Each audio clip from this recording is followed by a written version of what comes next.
Assalamualaikum warahmatullahi wabarakatuh. Jumpa kembali bersama saya Joko di West Pro Go Channel.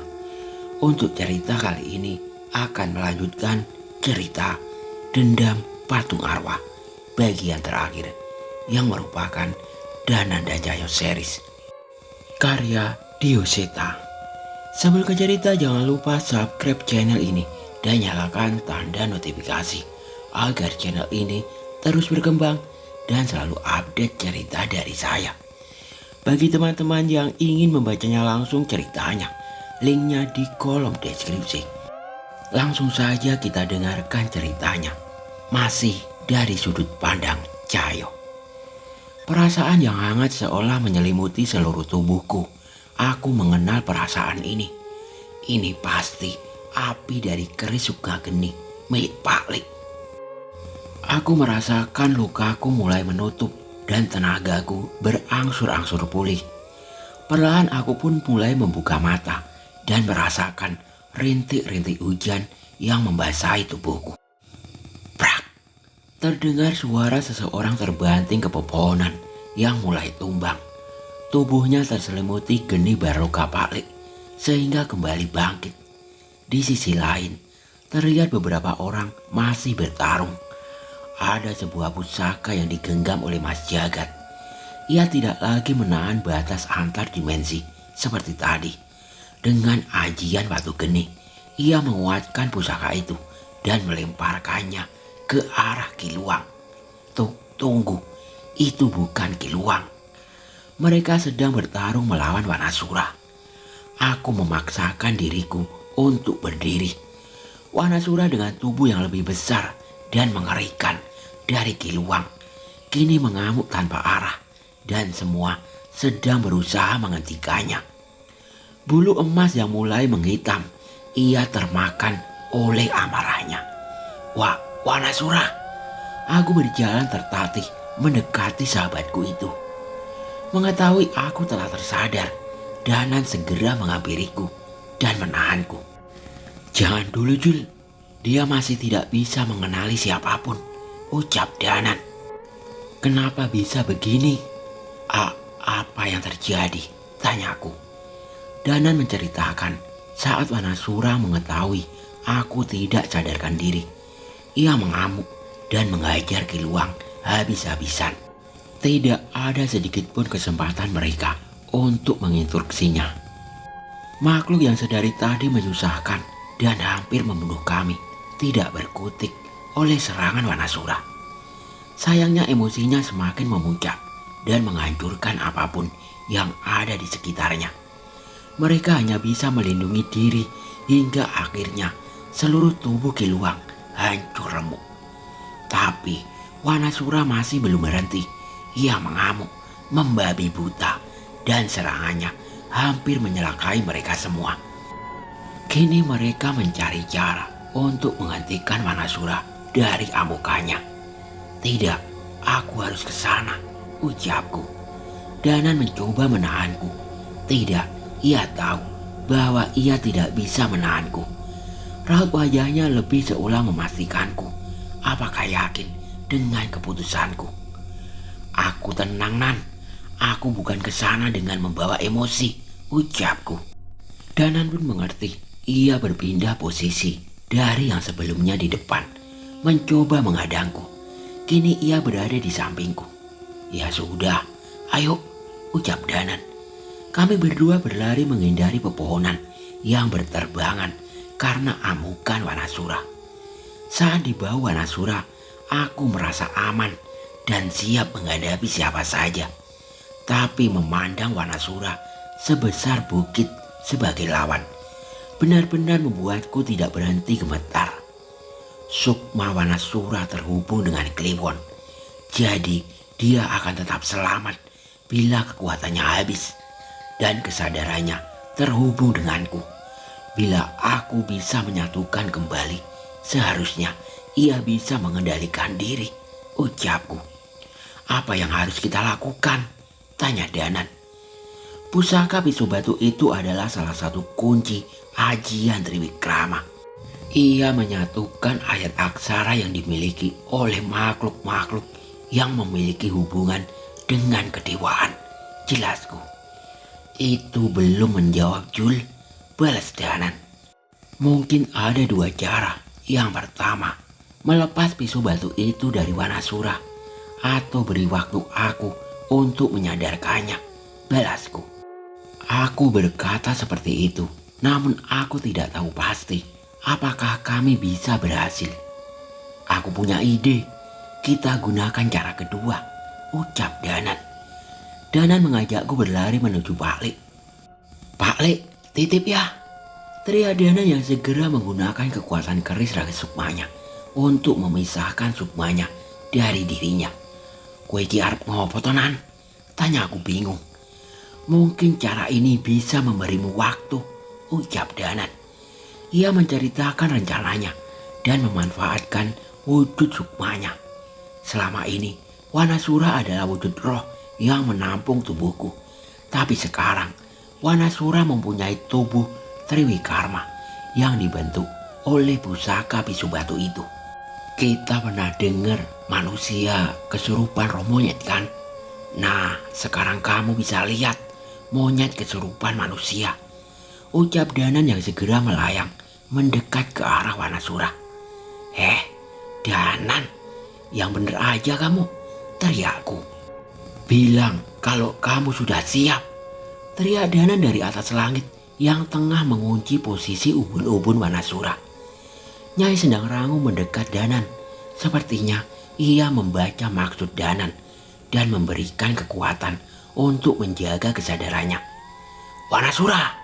Aku berteriak sekuat tenaga, memancing perhatian Wanasura. Tapi gagal. Indranya telah dimakan emosi dan amarah. Aku harus mendekat ke mata atau telinganya untuk meraihnya. Danan, sekarang! Teriakku saat tangan Wanasura melintas di depanku, menghancurkan sekitarnya.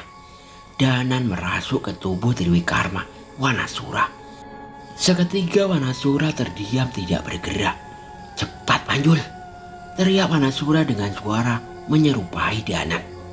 Gila, rencana gila Danan benar-benar berhasil. Secepat mungkin aku melompat ke tangan Wanasura dan berlari menuju pundaknya. Wanasura tiba-tiba mencoba bergerak lagi.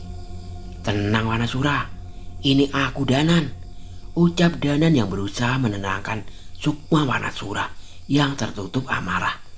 Aku yakin saat ini Wanasura sedang tersiksa. Ada 3 kesadaran di tubuhnya.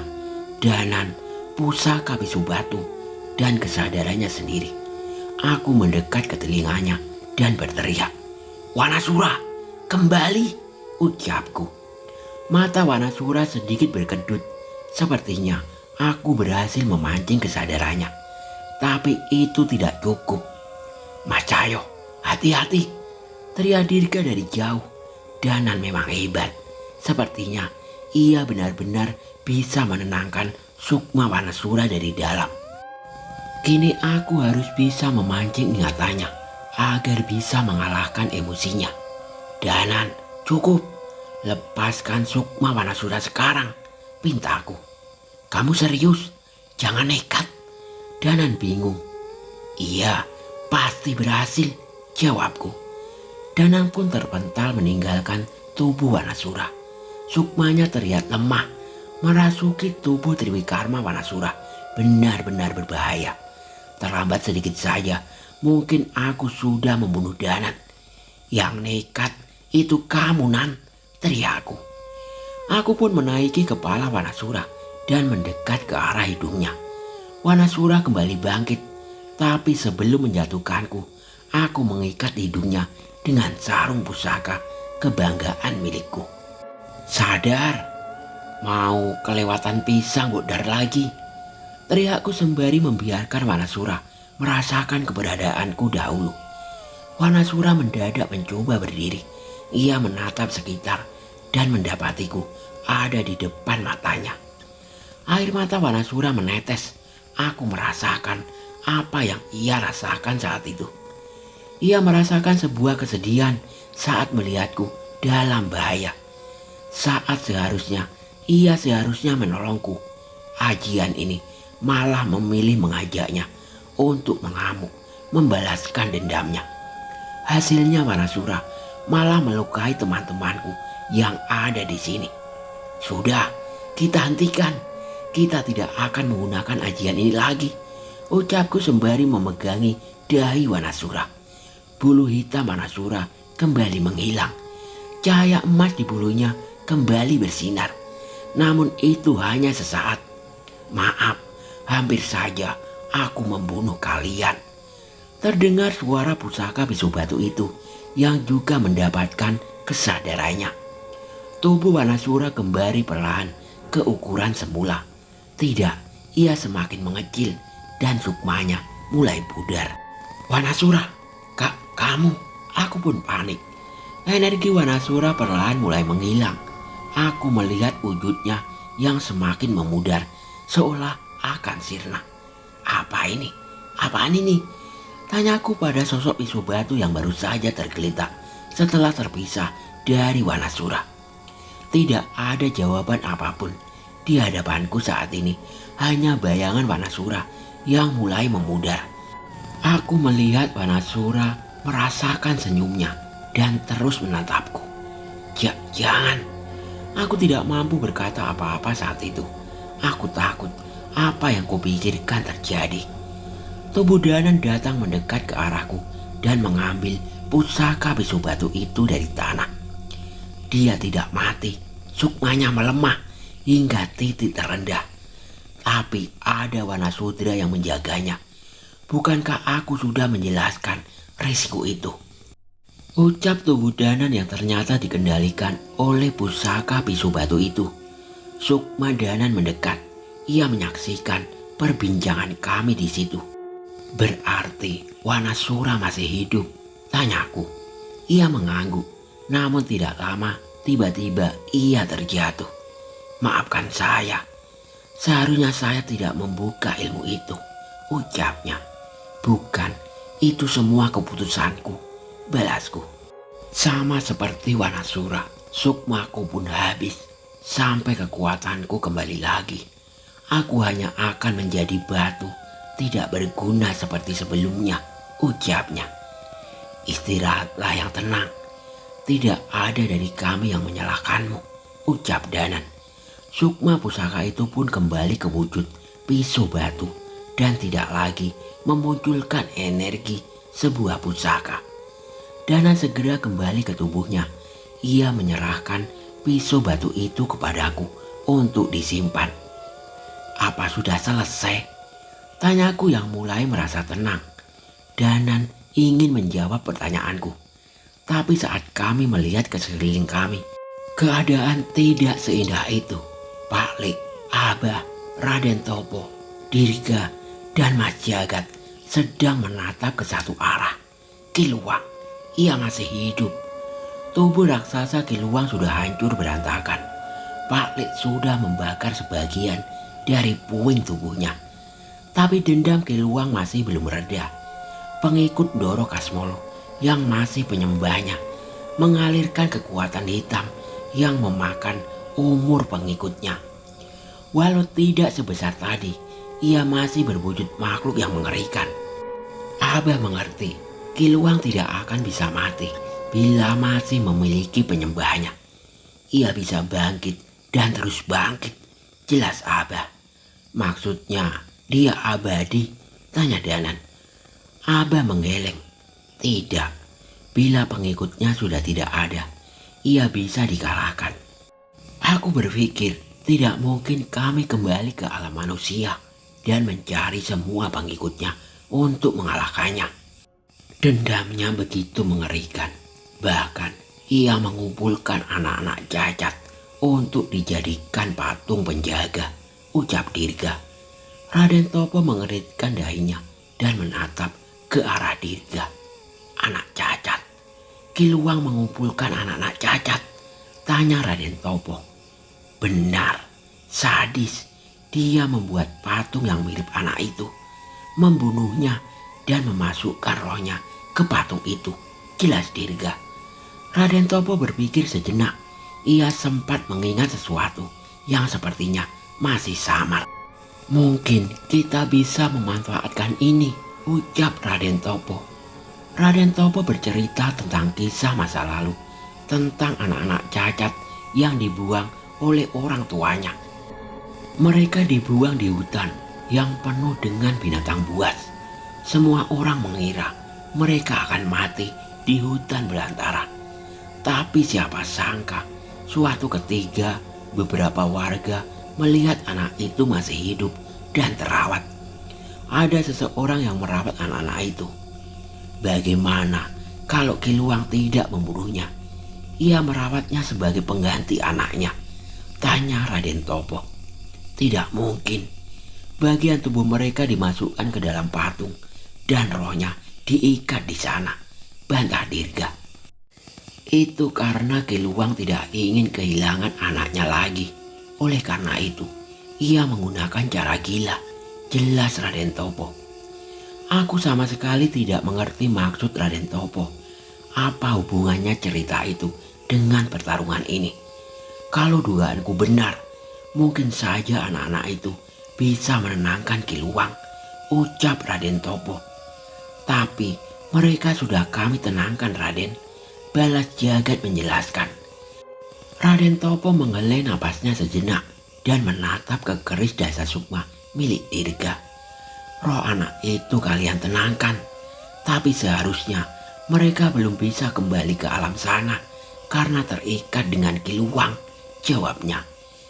Setelahnya, aku tidak mengerti perbincangan Dirga, Jagat, Abah, Pak Lek, dan Raden Topo.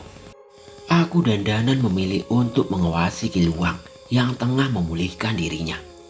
Setelah ini, akan kubunuh kalian satu persatu, ucap Ki Luwang menatap kami. Aku dan Danan hendak melawannya, namun Nyai Sendang Rangu menghadang di depan kami. Cukup, kalian sudah setengah mati, ucap Nyai Sendang Rangu. Tidak, Nyai, kami masih harus menghentikan Ki Luwang, bantah Danan. Nyai Sendang Rangu meniupkan angin dari belakang dan menjatuhkan kami. Cahyo kehabisan tenaga dan tanpa kekuatan Wanasura. Danan yang sudah kehabisan tenaga setelah merasuki Wanasura yang bertriwikrama. Jangan ngawur, Nyai Sendang Rangu memarahi kami. Tapi kita tidak bisa membiarkan begitu saja, ucap Danan. Nyai Sendang Rangu melemparkan pandangannya ke arah Dirga dan yang lain. Ia seolah memberi kami isyarat. Sekarang kalian hanya penonton. Pertarungan penentuan ini milik mereka, ucap Nyai Sendang Rangu. Abah membacakan doa pada keris dasa sukma milik Dirga. Setelahnya bergantian Raden Topo yang membacakan sebuah mantra. Sekilas aku melihat keris dasa sukma Dirga menyala seolah merespon mantra itu. Ada alasan mengapa keris ini diberi nama keris dasa sukma. Apa kamu pikir ada manusia yang memiliki 10 sukma? Tanya Raden Topo. Dirga menggeleng. Karena sebenarnya dia bisa menyatu dengan sukma yang lain selain pemiliknya, jelas Raden Topo. Saat itu Dirga tengah duduk bersila dan Raden Topo meletakkan keris dasa sukma di kepala Dirga. Mantranya membuat keris dasa sukma menyala berkali-kali. Ingat wujudnya dan panggil mereka. Keris dasa sukma akan menjemputnya, ucap Raden Topo. Aku pun menduga ritual ini akan lama. Sialnya, Ki Luwang sudah kembali mendapat wujud manusianya. Ia berjalan mendekat dengan mata penuh dendam. Tubuhnya seperti seorang kakek yang tertatih pada umurnya. Tapi yang mengerikan, kekuatan hitam menyelimuti tubuhnya, seolah bisa membunuh siapa saja, kapan saja. Sudah aku bilang, aku akan terus bangkit untuk menghabisi kalian, ucapnya. Dia datang, peringatku. Kami mencoba maju melewati Nyai Sendang Rangu yang masih menghadang kami. Tapi Mas Jagat menarik baju kami dan meminta kami beristirahat. Kalian sudah capek, nonton saja, ucap Mas Jagat. Saat semakin mendekat, Kiluang mulai berlari dan menyerang kami. Tapi sebelum itu terjadi, tiba-tiba sebuah keris melayang dan mendarat di hadapan Kiluang. Itu keris dirga. Kiluang tidak gentar, namun terdengar suara yang menghentikannya. "Bapak!" Itu suara anak perempuan. Kiluang berhenti dan mencari asal suara itu. "Bapak, ini benar Bapak kan?" Tiba-tiba keris Dasa Sukma yang menancap di tanah itu memunculkan sosok Sukma, seorang anak perempuan. Itu Sutri." Jagat terlihat seolah mengenali roh sosok itu. "Mas Jagat kenal sama roh itu?" tanyaku. "Dia roh dari salah satu patung yang kutenangkan di persembunyian Kiluang dulu," jawab Mas Dirga. "Roh? Itu roh yang dimasukkan Kiluang ke dalam patung. Lantas apa maksud Dirga melakukan ini?" Satu keris lagi melayang dan menancap di tanah tak jauh dari Kiluang. Kali ini ada roh anak laki-laki. Tak berhenti sampai di situ. Beberapa wujud keris Dasa Sukma kembali melayang dan mendarat mengintari Kiluang. 1, 2, 4, 10. 10 keris. Aku menoleh ke arah Danan, mempertanyakan dari mana ke-10 keris itu berasal. Sudah kuduga ada alasan mengapa keris itu bernama keris Dasa Sukma, gumam Danan. "Maksudmu gimana Tonan?" tanyaku penasaran. Pembuat keris Dasa Sukma pasti sudah memperoleh ramalan tentang kejadian hari ini. Dasa Sukma menjadi wadah roh yang memiliki keterikatan dengan Dirga, jelas Danan. Ke-10 keris itu benar-benar mengitari Kiluang. Wajah Kiluang yang sebelumnya bengis kini berubah menjadi bingung. "Tidak mungkin, kalian seharusnya tidak ada di sini," teriak Kiluang. Roh Sutri mendekat ke arah Kiluang dan memeluknya. "Bapak, kami kangen," ucap Roh Sutri. Anak-anak lain pun menatap Kiluang dengan berkaca-kaca. "Minggir, aku harus menghabisi mereka terlebih dahulu." Kiluang berusaha melepaskan Sutri dari tubuhnya. "Jangan Pak, Bapak bukan orang jahat." Seorang anak yang lain mendekat dan memeluknya lagi. Wajah Mas Jagat terlihat bingung. Ia mendekat ke roh salah satu anak yang sepertinya juga mengenalnya. "Kelik, apa maksudnya ini? Bukankah Kiluang mengutuk kalian dan mengurung kalian menjadi patung penjaga?" tanya Mas Jagat. Roh Kelik menoleh ke arah kami semua dan tersenyum ke arah Dirga, seolah memberikan salam. Sepertinya ada hal yang baik yang pernah terjadi di antara mereka. Aku ingat, kami semua adalah anak-anak yang dibuang oleh orang tua kami. Jelas Kelik, kami cacat, aib bagi keluarga kami. Orang-orang di desa pun jijik menatap kami. Kelik bercerita bahwa mereka semua dibuang di hutan dan dibiarkan mati oleh orang tua mereka sendiri. Hal itu sudah lumrah terjadi di zaman itu untuk menghindari keturunan berikutnya bernasib sama. Kelik sendiri dibuang di hutan karena lengannya cacat dan kecil sebelah. Ia dibuang di hutan setelah kakinya dipatahkan oleh orang-orang suruhan orang tuanya. Ia ingat bagaimana ia ketakutan, menangis saat malam datang di hutan tanpa ada siapapun yang datang menolong. Hawa dingin sangat menusuk dan rasa pedih akan perlakuan orang tuanya membuatnya lebih menderita. Tapi di tengah keputusasaannya, Kiluang datang dan menemukan dirinya. Ia menggendong Kelik dan membawanya ke rumah tempat ia mengasingkan diri di dalam hutan. Ternyata sudah ada beberapa anak yang lain di sana. Kiluang merawat mereka seperti anak mereka sendiri. Bapak pernah bercerita bahwa anaknya meninggal dengan cara yang keji. Oleh karena itu, ia tidak tega saat melihat keadaan kami. Aku selalu mengingat setiap menjelang purnama, Bapak duduk sendirian di belakang rumah bersama patung Nyai Sasma, buatannya yang tengah menggendong patung anaknya tanpa kepala. Saat itu kami pasti menyusul menemani bapak bermain, bahkan sampai ketiduran di tanah. Tapi anehnya, besoknya kami sudah berada di beranda di dalam rumah di tikar kami masing-masing. Cerita Kelik. Kelik melanjutkan ceritanya, di mana seharusnya Kiluang sudah bisa menerima takdirnya dan ingin hidup seperti itu saja bersama mereka. Tapi takdir tidak berniat membiarkan hal itu. Mengetahui keberadaan Kiluang, tiba-tiba ada segerombolan pasukan yang menyerang ke rumah. Pasukan itu dipimpin oleh seorang panglima dan seorang dukun kerajaan. Saat itu, Kiluang tengah mengangkut batu dari bukit untuk ia buat kembali menjadi sebuah patung. Dan saat ia kembali, ia mendapati Kelik dan anak yang lain tengah terkapar, disiksa oleh prajurit yang datang menyerang rumahnya. Prajurit itu ditugaskan menghabisi Kiluang yang merupakan keturunan keramat yang akan membahayakan mereka. Sayangnya kebrutalan mereka berimbas pada anak-anak yang diselamatkan oleh Kiluang.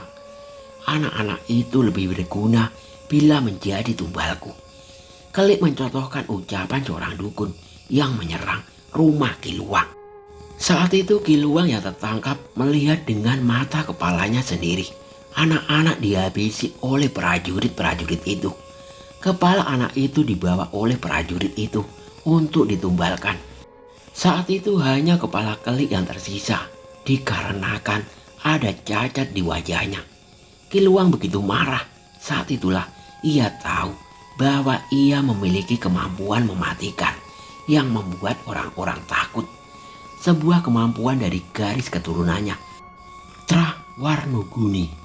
Tanpa sengaja ia membangkitkan patung-patung yang ada di rumahnya dan melancarkan kutukan yang membuat tubuh para prajurit membatu dan kaku. Semua prajurit itu mati, tapi ia menyisakan dukun itu dan panglima yang memimpin kelompok prajurit itu.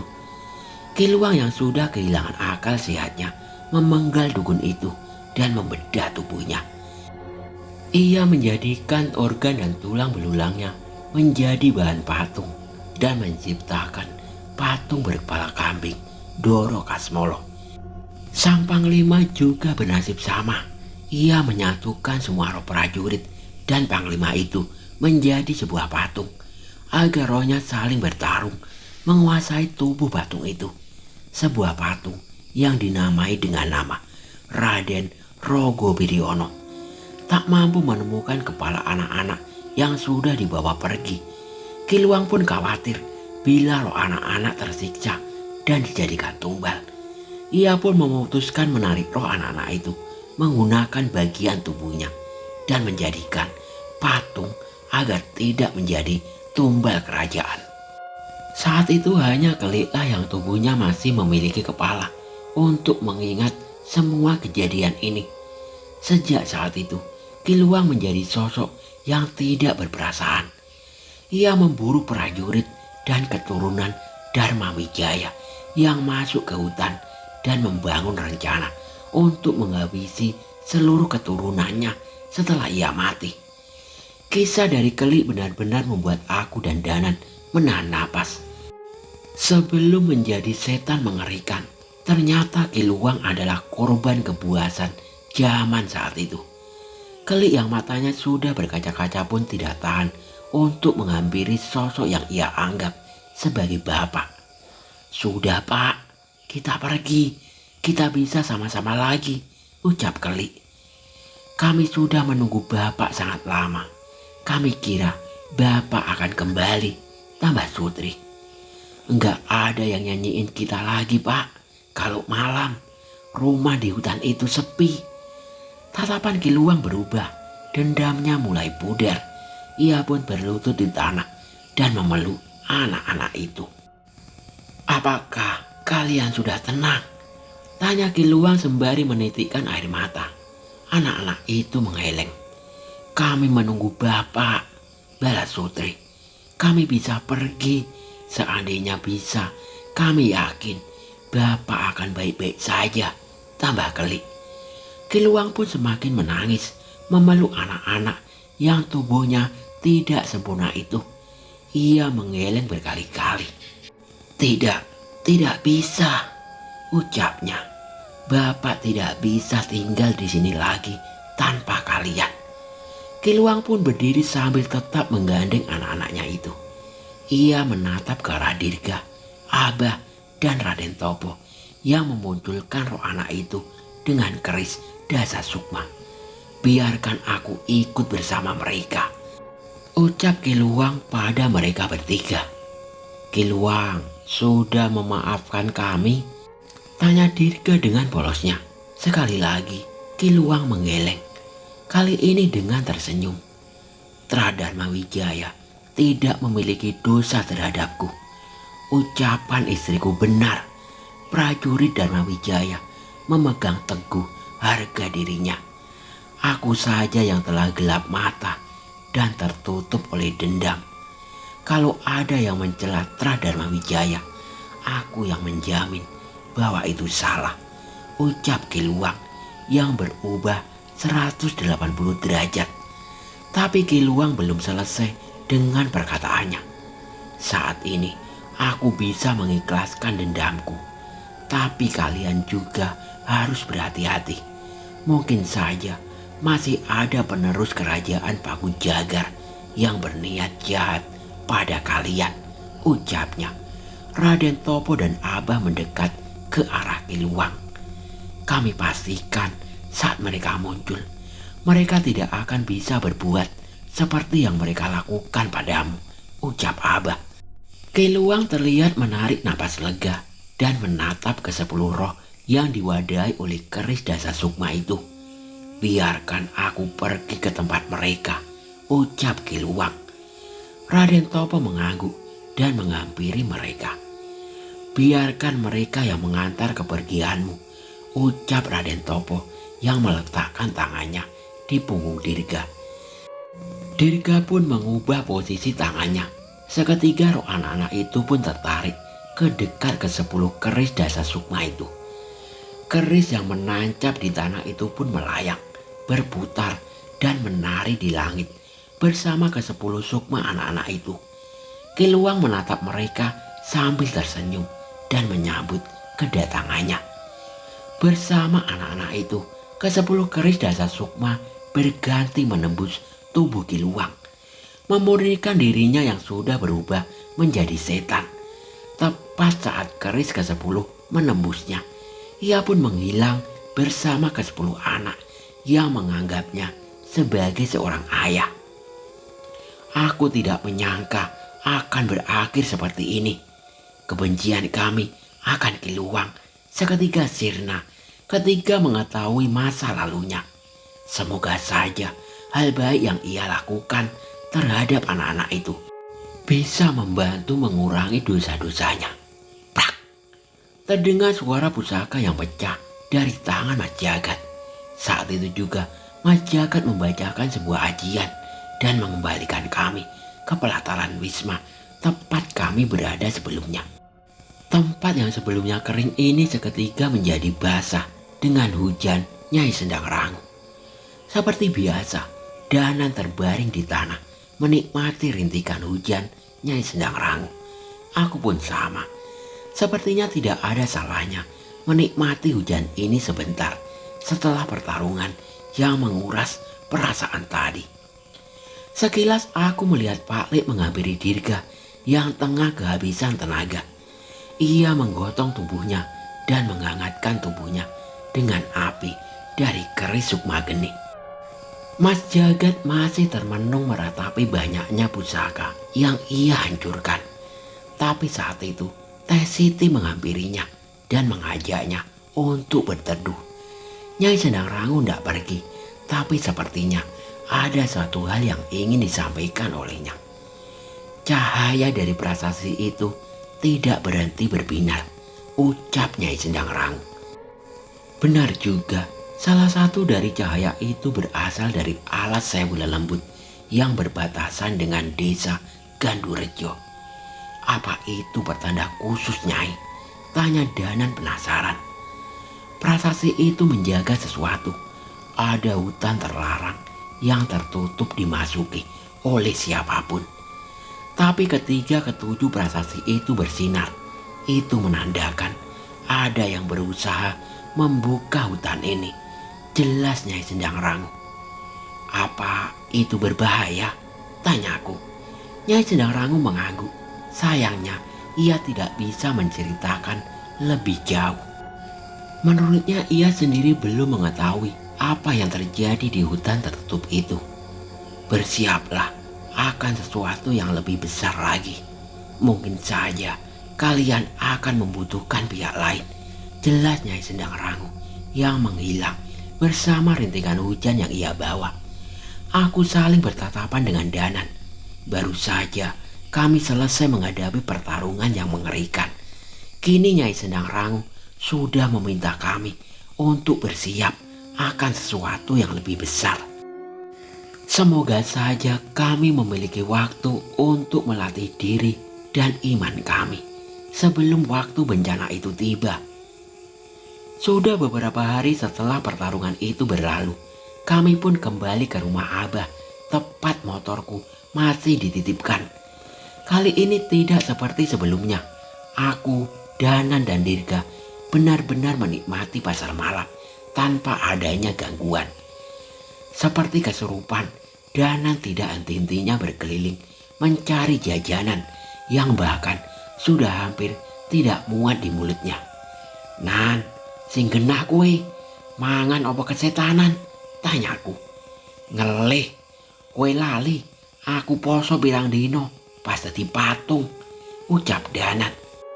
Aku mengeleng melihat tingkahnya. Untuk kali ini, hobi rakusku kalah oleh Danan. Bilang aja Mas Cahyo juga kepingin kan, ledek Dirga. Tahu aja kamu Dirga. Sini Nan, aku pegangin batagornya, ucapku pada Danan. Pegangin mah, pegangin aja, jangan dimakan. Protes Danan yang mengejarku. Aku berusaha menghabiskan batagor itu sebelum tertangkap oleh Danan. Tapi saat itu aku terhenti dengan sebuah pemandangan. Sini, balikin, teriak Danan sembari menarik kembali plastik batagor yang telah kosong. Wajahnya pun menjadi cemberut dan segera membanting plastik kosong itu ke tong sampah di dekatnya. Bisa-bisanya kamu Jul. Shh. Aku menyuruh Danan diam dan melihat ke satu arah. Sini, sini, ucapku memanggil Danan dan Dirga, dan mereka pun mendekat. Itu bukannya Mas Jagat? Tanyaku pada mereka berdua.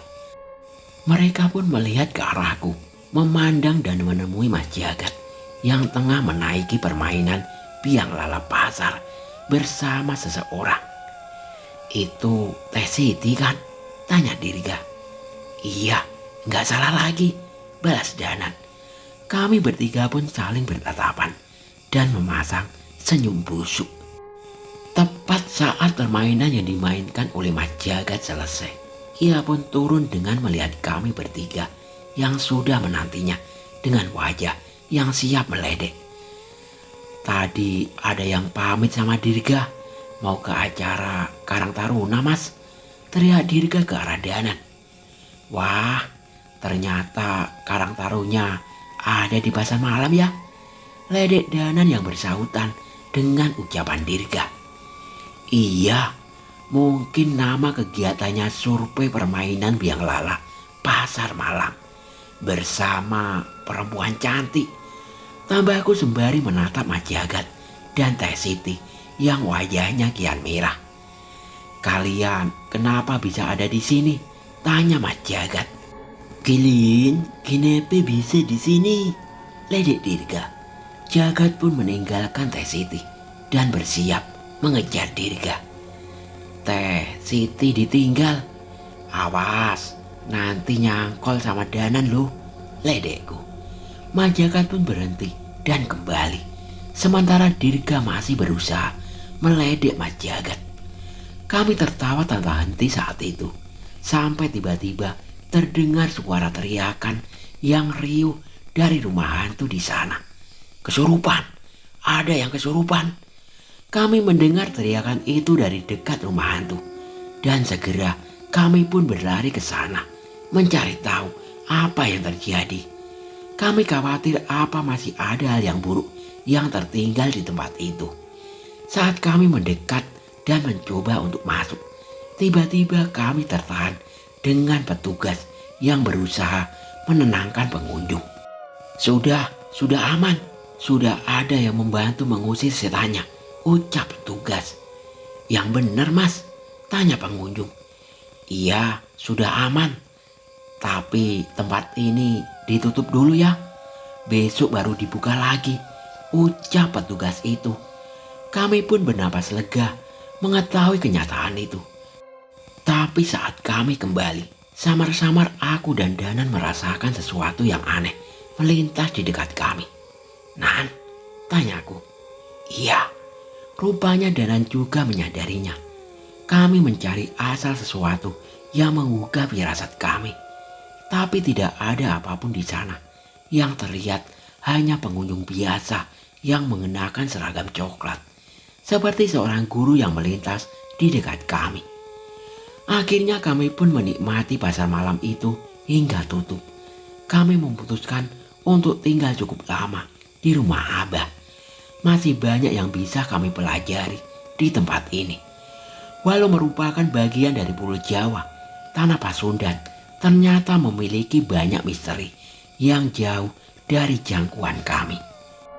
Mungkin dengan lebih lama tinggal di tempat ini, kami bisa sedikit mempelajari peninggalan-peninggalan di tanah ini dan ilmu yang bisa membuka mata kami yang lebih lebar untuk memandang dunia. Apalagi kami masih betah meledek Mas Jagat yang sedang berusaha mendekati Teh Siti. Oke, sampai di sini dulu cerita dari saya. Nantikan cerita selanjutnya. Wassalamualaikum warahmatullahi wabarakatuh.